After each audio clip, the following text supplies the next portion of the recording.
I'm headed out to milk our cow. Come along and I'll show you how I do it.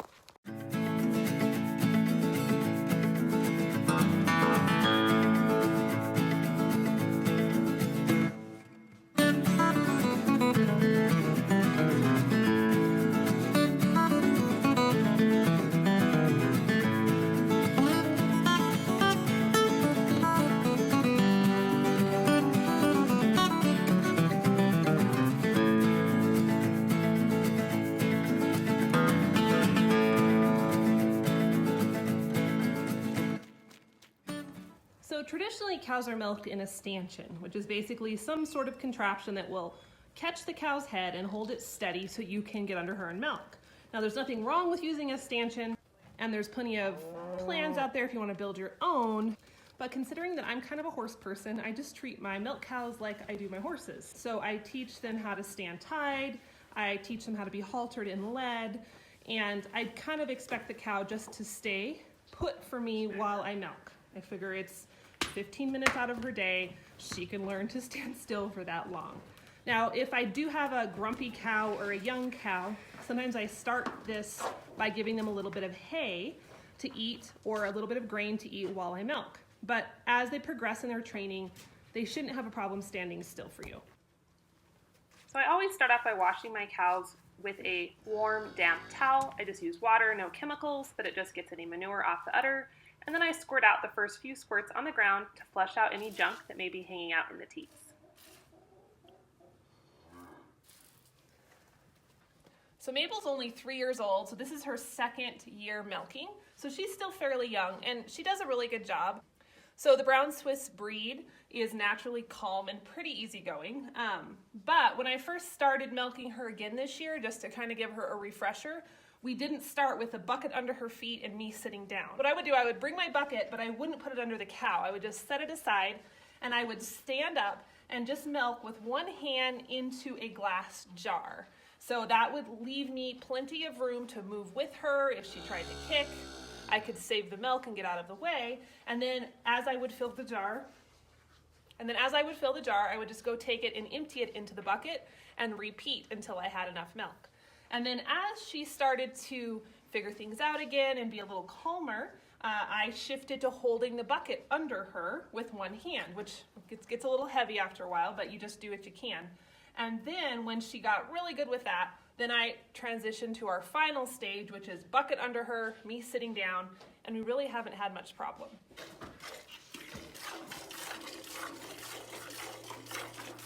So a lot of people think that milking is just a pulling motion, because that's what it looks like when you see it on TV. But it really is more you're trapping the milk in the teat and then squeezing it out. So the way I like to do it is use my pointer finger and my thumb up and press into the udder, and I just gently squeeze it and trap the milk here. And then I use the rest of my fingers and kind of flow down and squeeze the milk out like this. And then in between each squeeze, I open my fingers to allow the teat to fill again, and then we just repeat until that quarter is empty. You kind of have to expect that you're going to get hit in the face with the tail at some point. I do wear a hat when I milk because I feel like it shields my eyes a little bit, but the best thing you can do is just kind of tip your head down so your eyes don't get the brunt of the tail, and it just comes with the territory pretty much. Flies are a big problem this time of year. It's early September. And so one thing you can do is spray her with fly spray. I have a great homemade fly spray recipe I'll link in the show notes. But even without flies, you'll still get some fidgeting or some shifting of her weight, and you just have to be ready to move the bucket if you need to. So when I'm milking, I try not to take my eyes off her feet. And sometimes I'll even press my shoulder or just rest my head into her flank. And that gives me enough warning. If she does start to shift her weight, it gives me enough time to grab my bucket. And move away. So as soon as this foot comes up, I will instantly grab it and move it. And that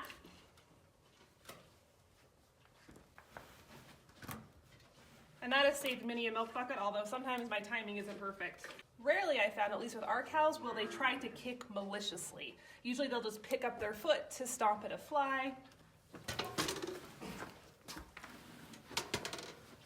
or they will or they'll just shift out of the way if they're a little bit grouchy, but rarely will they try to actually kick me to cause harm.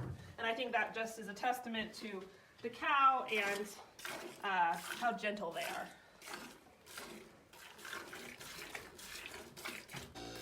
The best thing you can do is just be patient, especially if you're working with a young cow or a new cow who isn't used to you and your setup. Nope, Cece, go away. Go away, Cece. So when I first start milking, initially the teats feel really tight and full. And then as I milk over the first couple of minutes, sometimes it'll feel like they empty really quickly. You might be thinking, oh my gosh, is that all the milk I'm gonna get? But with my cows at least, I find that they have that letdown of milk, the real quantity of milk, after a few minutes of milking. So as you continue to milk, even if you're thinking you're running out, keep going and you'll feel it fill up once again. Now, the tricky part about sharing milk with a calf is that the cows will hold back some of their milk when they know the calf is in the pen. And so I don't always get the full quantity of milk or the full creaminess of the milk I really want if I have a calf sharing milk with my cow. Now, I'm okay with that because I don't want to milk twice a day. I don't want to bottle feed my calves right now. So it's a good trade-off for me. But if you're looking for all the milk quantity and all the cream quantity, then you're probably going to want to consider not share milking with your calf.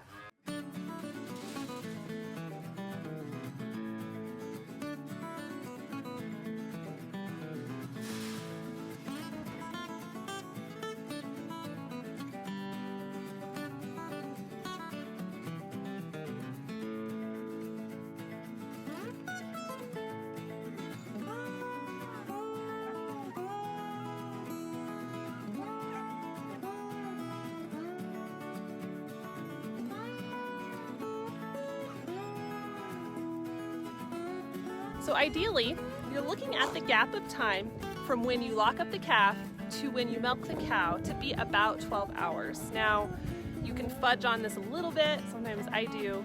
It kind of depends on how much your cow is producing, and if they're going to be really, really full in the morning, you probably don't want to be late. But if they're producing a little bit lower like mine is right now, just because our grass is not as good and we're not feeding hay yet, then there isn't much harm in going a little bit over the 12 hours. Okay, let's get this milk back up to the house and get it in the refrigerator right away.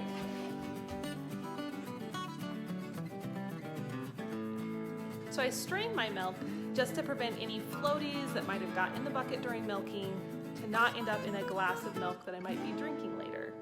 I like to use an inexpensive, reusable coffee filter for this. You can grab them for about $8 at Walmart or Amazon, and this one has worked for me for years.